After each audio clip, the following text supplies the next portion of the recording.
Hello, hello, hello. Welcome to another episode of Spring Fever. As always, it is me, XFL Jim, joined by the man himself, Erik, a.k.a. Uncle Rico, a.k.a.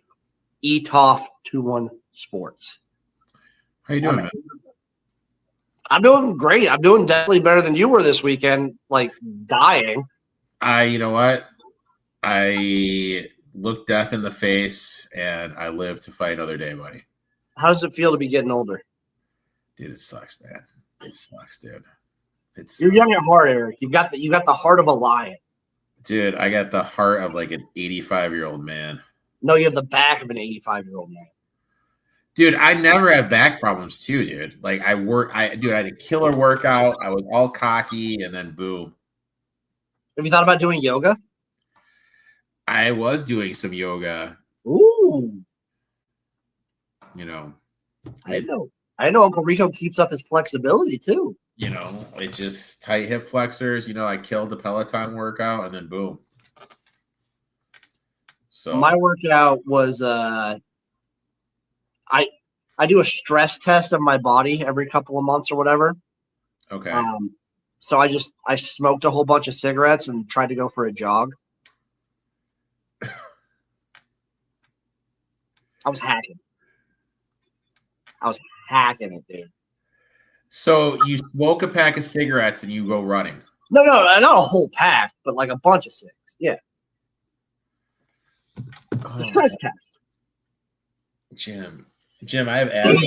I would never do that. It's a stress test, Erik. That's hashtag something I would never do, but okay. Well, there's a lot to go on the show, and by a lot, I mean actually not that much. There's a couple UFL things to hit, a little bit of a CFL recap of the Labor Day Classics. Of course, looking ahead to Week 14, I do want to just get it out of the way. They have 3 games on Saturday this week, Erik. Their only games for the CFL are on Friday and Saturday. That's smart. You think just not trying to avoid the NFL as much as possible? 100%, dude. God, that is actually smart. They, I believe they probably will go back. They will have Thursday games like more in the future, but basically at this point in the season, they will no longer have Sunday games. What they'll end up doing and what they did last year is they'll have a game Thursday, a game Friday, and then 2 games on Saturday. Perfect. Which kind of works. I'm okay with it. You're gonna have to read any comment. I can't see any of the comments on my phone here. Turning 55 on Friday, getting old sucks and is painful for my friend Jeffrey. My dude, Jeff's young at heart. Shout out Jeff. Jeff, I'm making a video, by the way. He sent me a bunch of cards. I'm gonna make a little video of going through them all. So be on the lookout for that. But before we get into CFL, before we get into anything, a couple UFL things to hit. New owner Mike Rapole is still big in it. He's tweeting out a bunch of stuff. Before any of that, I want to ask you, Erik. Some people in the community were feeling this, and I was kind of feeling this. I want to know your opinion. Do you feel like it was a missed opportunity for the UFL to not have any presence in Columbus for the Ohio State-Texas game? There is a team confirmed in Columbus, so like they know the team, they just don't have any team name or anything like that. You feel like it was a missed opportunity not to have any UFL branding or any presence whatsoever? No. I mean, like, how would you do it? Like, have the UFL like it would have to be like generic league stuff. But like when announce it during Fox Big Noon kickoff? No, for like them to like not even like set up a booth somewhere around where the game is happening, like not to have like a presence there in person. But what would that accomplish though? I could see like maybe like letting people know, hey, the UFL's we're bringing a team here. You guys are gonna like get excited for that too. I don't think it really would. What do you think? Why would it not like? What would it not accomplish? Like, what is it not? I think it is too how can I word this? How can I word this? Too far out. What do you mean? If the season were to start in a couple weeks, I get it. But the season doesn't start until how many months from now? I think if they would have had a team identity in place, you could maybe like give stuff away, like give away like merch of that team. Like if you had the Columbus like Salt Dogs or whatever the fuck, you could like give away stuff. If you're the I don't know what name they're gonna go with. I don't know, man. Oh my god, Jim. I don't know. I just don't think it would accomplish anything. I think it doesn't hurt. Like it probably takes no effort. I mean, I get it, like because it would have to be like generic, just branded UFL stuff. If they would have had an actual team in place, then I would have liked to see them out there. They would be any community thing. I want to see the UFL get involved. I mean, I don't know how the kickoff lines up with spring football. They would be better off going to having a thing outside the spring football of Ohio State, I think, than doing what they're doing. Well, I mean, definitely they should do that, but it'll be the season. I mean, think about it. Okay, think about it. Like, what are we right now? We're in September. Okay, when does the season start? We don't know yet. All right, so let's say it starts in March, earliest March. Okay. So what's that? October, November, December, January, February, March. Like doing something one time 7 months out isn't going to be. No, I just think they should be like have a presence for any like Ohio State home game. No. Like I have booths or something set up. I don't know. I mean, those are going to be drunk college kids. Is that really going to be? I mean, fair, but you also get like it's a lot of people. Columbus is huge, dude.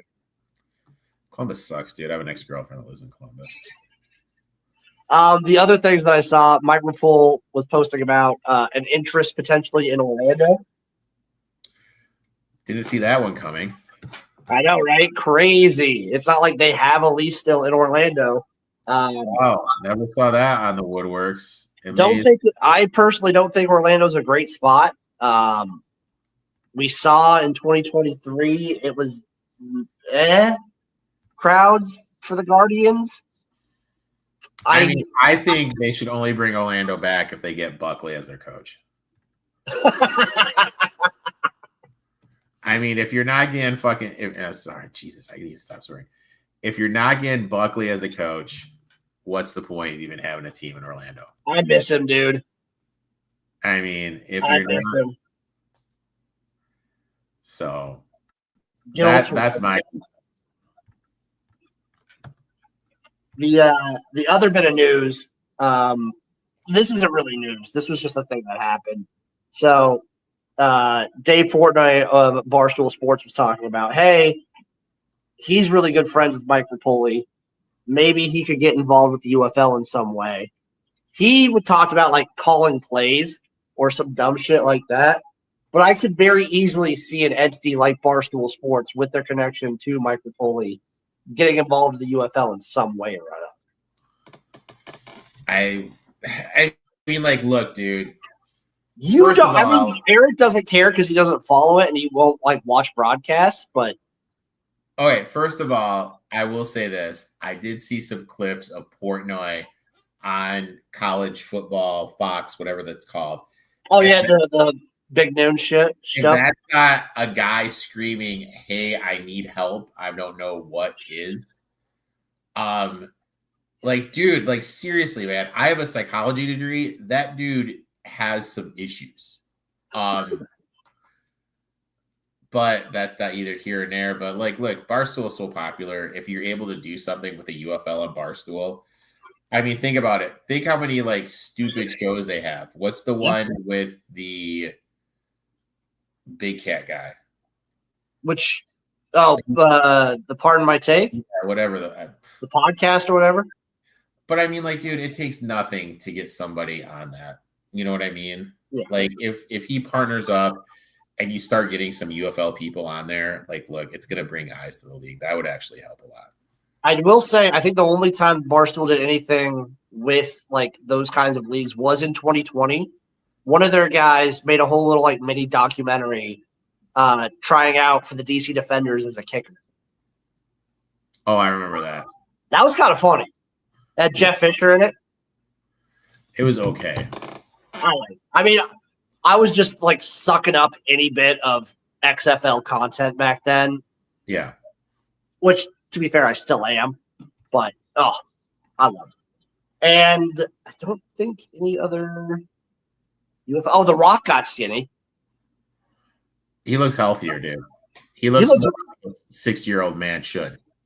Do you think now that he's not working out all the time, he might pumping himself full of steroids, he might have time for the UFL now? Probably not. Yeah, probably. On to the Canadian Football League. We're in the thick of it, baby. Labor Day Classics just happened. And I will say this, 2 of the 3 games were classics. You had Winnipeg and Saskatchewan.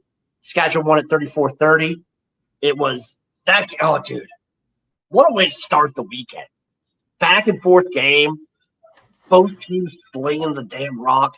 And then, of course, the end of the game comes down to a Zach Collaros. Like, Winnipeg is going down. They go down the field. It's basically, it's not tied, but it's 32-30. So Rough Riders are up 2 points, or however many points. Bombers score. Now the Rough Riders are up 32-30. So it's a 2-point game. 2-point conversion. Collaros throws it. It's a pick 6 the other way. Saskatchewan wins by 4. Mwah. Like all the way down to the wire. So good. The crowd in Saskatchewan was awesome. It was loud. It was great. And then you come over to Monday. You had Toronto 35, Hamilton 33.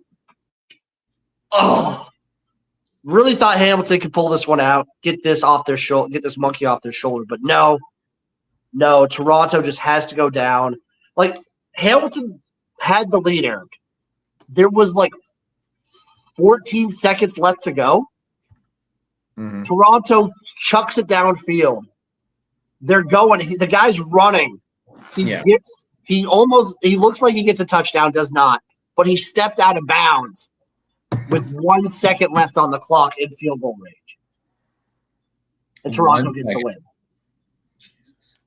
Oh, and Nick Arbuckle's looking good. He's slinging that rock out there, too.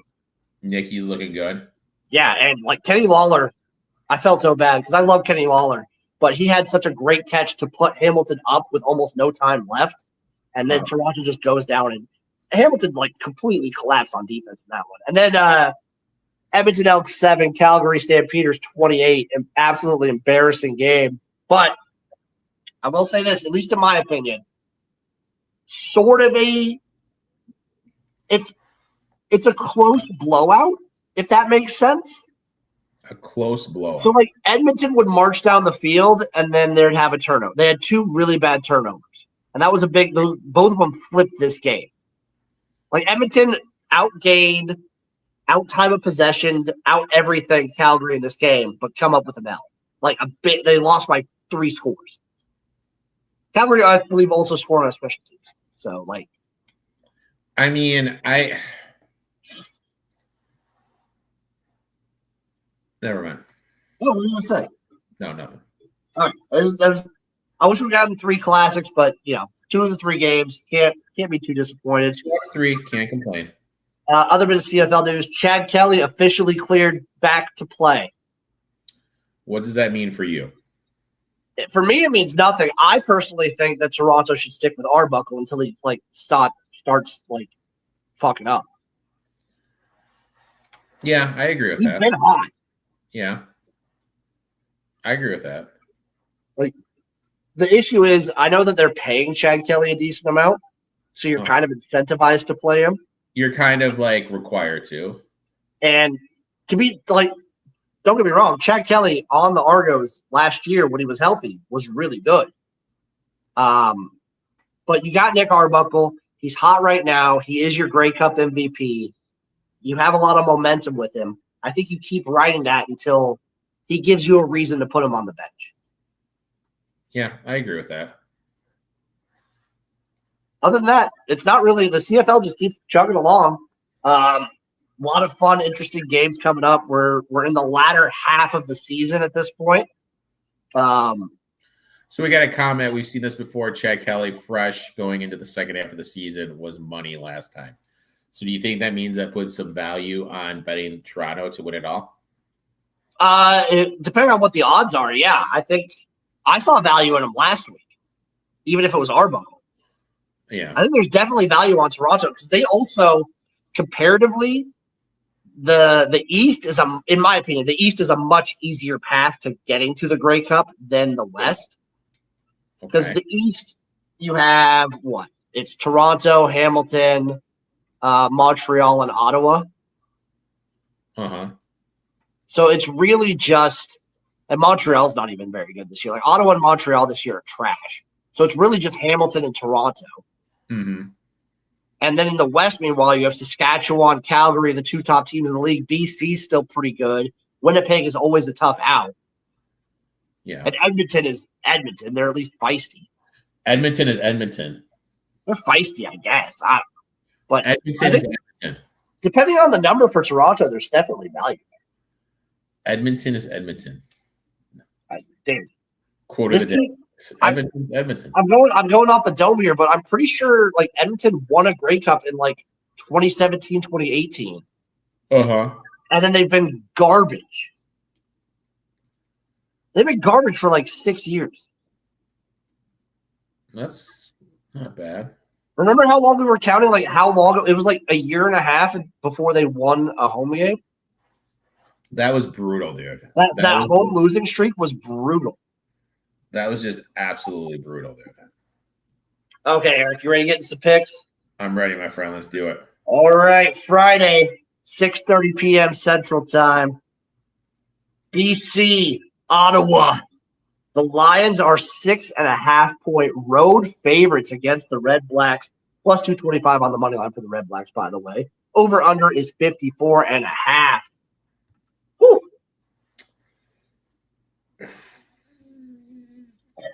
Both teams coming off a bye. Both teams coming off a bye.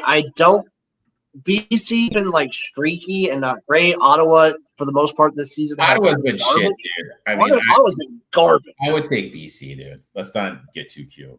Minus the 6.5. Yeah. Yeah, I am taking BC here. I like BC minus the 6.5. I'm not going to touch the total in this one.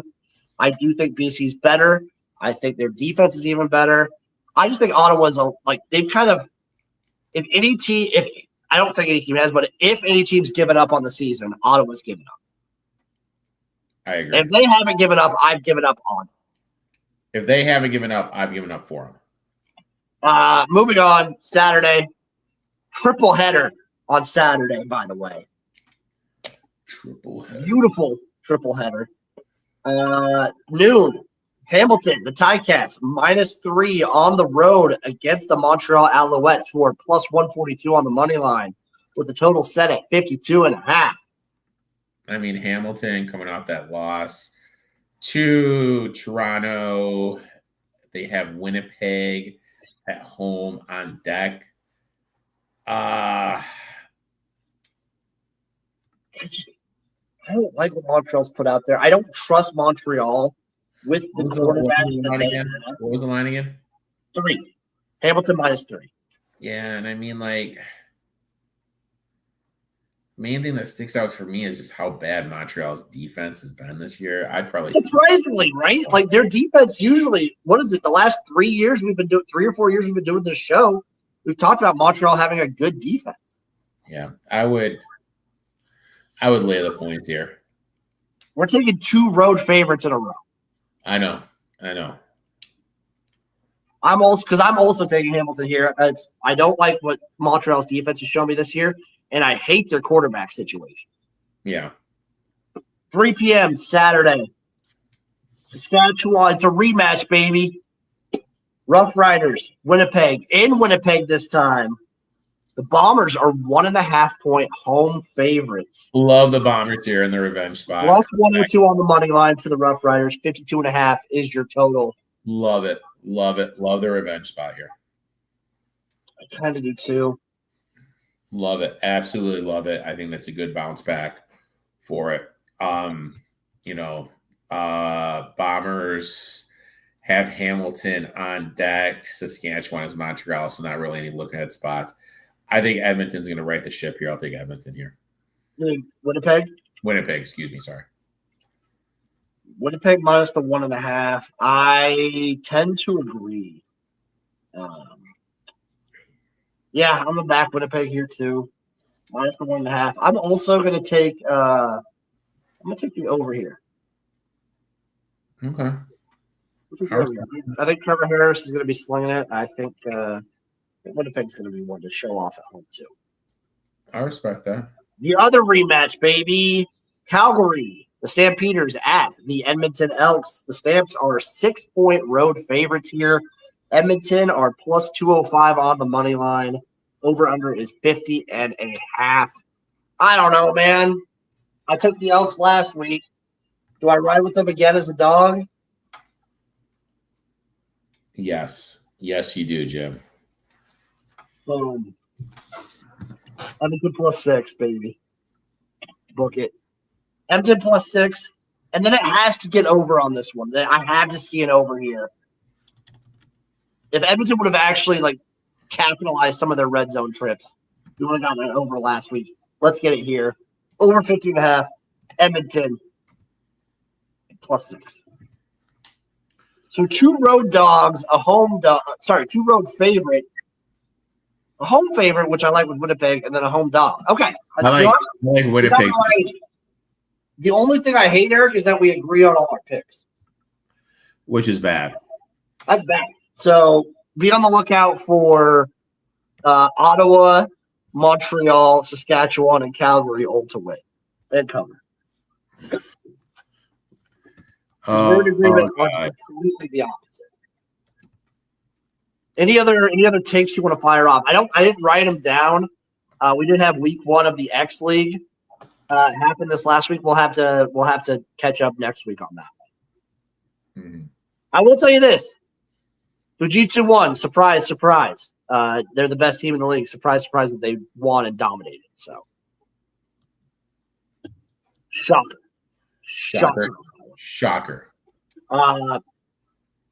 Any other takes you want to get off your chest, Aaron?